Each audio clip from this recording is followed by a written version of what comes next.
मैथिली आ भोजपुरी के सबसे नीक चैनल एपी प्रोडक्शन दरभंगा के एखनई लाल बटन दबाकर सब्सक्राइब करू और घंटी के निशान बटन के जरूर दबाओ ताकि नव नव ऑडियो आ वीडियो अहाँ सब लग तुरंत पहुँच सके।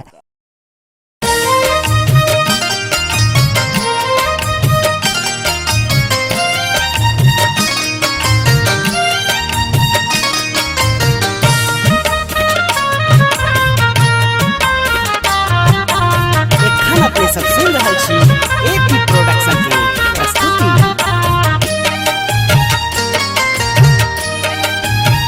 राम जी से पूछे जनकपुर के नारी, बता दो बबुआ लोग बदेत काहे गारी, बता दो बबुआ लोग बदेत काहे गारी, बता दो बबुआ।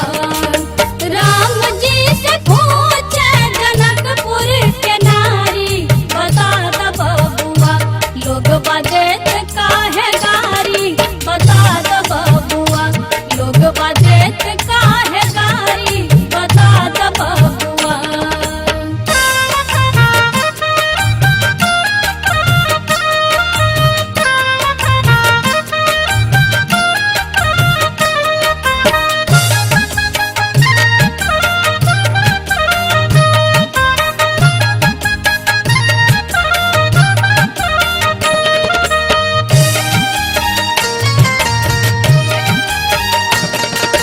तोहरा से पूछूं मैं ओ धनुषधारी, तोहरा से पूछूं मैं ओ धनुषधारी।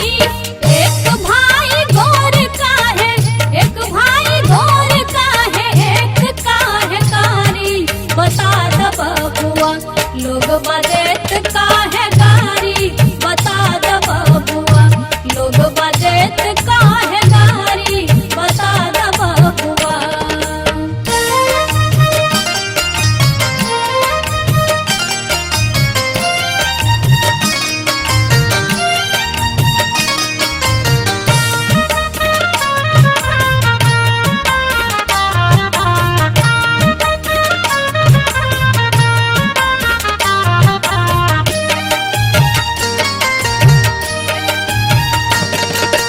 ई बूढ़ा पापा के पकल पकल दाढ़ी, ई बूढ़ा पापा के पकल पकल दाढ़ी।